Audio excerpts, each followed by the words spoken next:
Greetings everyone, my name is Errol Coder, and this is Planetary Television. You are about to listen to the 365 Days of Astronomy podcast. What do they talk about? Astronomy, you know, stuff that's far away. How far? How far? Well, this stuff is far. It's really far. This stuff is far, far, far away. We're talking far. Like uber far. You can't get there by car today. It's super duper crazy far. Not just pulsars, quasars, and stars. We mean it's far. Far, far. If there's some doubt, listen to a shout. This stuff is far.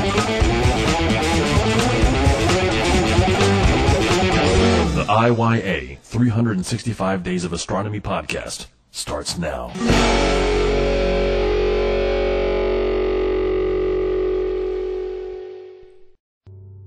This episode of 365 Days of Astronomy is sponsored by the American Association of Variable Star Observers, the world's leader in variable star data and information, bringing professional and amateur astronomers together to observe and analyze variable stars and promoting research and education using variable star data. Visit the AAVSO on the web at www.aavso.org.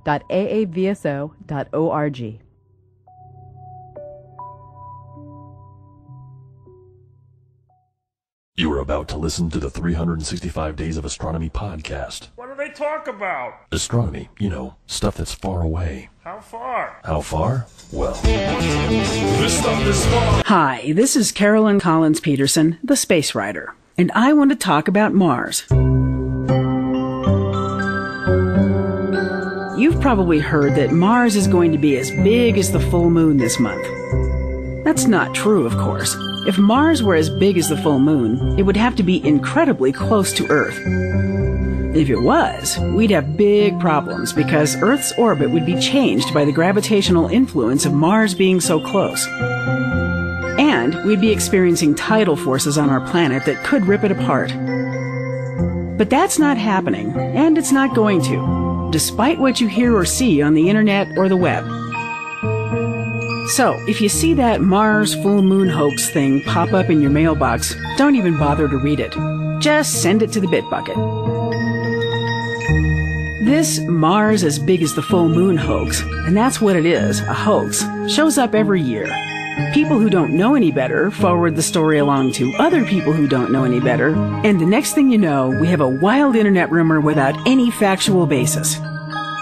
So, Mars is never going to appear as big as the full moon in our skies. Ever.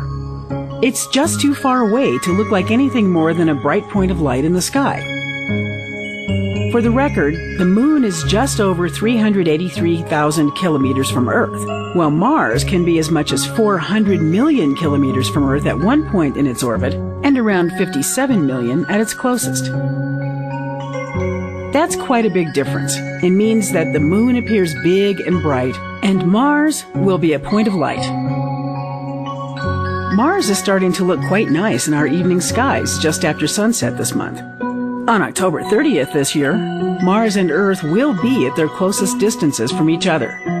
That means the red planet will be the fourth brightest thing in the sky after the moon, the sun, and Venus. Now, Mars is one of my favorite planets. When I was a little girl, a bunch of us would get together and play Adventure to Mars. It always began with us dragging an old piece of cardboard out to a field. We'd stand on it and pretend it was our portal to the red planet. Then, once we got to the surface of Mars, we'd have grand adventures, until it was time to go home and eat dinner. A few years ago, I used that scenario in a planetarium show that we produced for the National Air and Space Museum's Einstein Planetarium. The show was called SkyQuest, and we filmed a little girl playing the game that I and my siblings and cousins enjoyed when we were kids. At the time I was a kid, I think I barely knew what Mars really was. Oh, I knew it was a planet. That was part of that whole 9 planets memorization game that we had to learn in school. I aced that homework assignment right away. Back when there were 9 official planets. Of course, now we have 8 big planets and a bunch of dwarf planets, so things have changed a little bit. But little did I know at the age of 7 or so that Mars was this dusty, dry, red world that hasn't had life on it for a long time, if it ever did. But that didn't stop me from being fascinated with the place. There's a lot to know about the red planet. Like, it may once have had water on its surface. It was probably warmer in its early days. And if it had water and a warmer atmosphere, it may have had life. Just looking at Mars mission images since the 1960s, you can tell that water once flowed across the surface. There are teardrop-shaped islands, channels, dried-out riverbeds, and in some images, scientists have been able to make out what looks like evidence for ancient shorelines. The rocks and minerals on Mars also seem to point to the presence of water in the distant past. Now, water isn't the only thing that Mars scientists hunt for. They're also intrigued by the volcanic history of the planet and want to know more about what happened to its atmosphere. Mars was probably born with a thicker, more luxuriant atmosphere. But something happened, and much of that air blanket escaped. So what happened? Will we ever know? We're sending missions to find out the answers to all these questions. But what I'm waiting for is the first expedition that will land humans on Mars. At one time, I hoped it would be me going to Mars, but that seems unlikely. So maybe one of my family members, a niece or a nephew, will someday be a Mars explorer. I hope that happens in my lifetime, that Mars explorers will be sending back their first impressions of its dry and dusty landscapes. To find out more about where Mars is appearing in the sky over the next few months, and about our explorations of the red planet, visit my website at www.thespacewriter.com and click on the 365 Days of Astronomy link. Thanks for listening and happy Mars watching.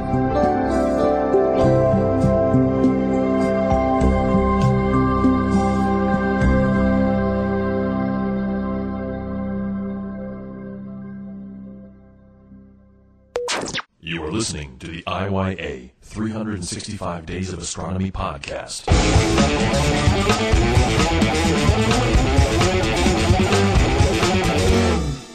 Cool.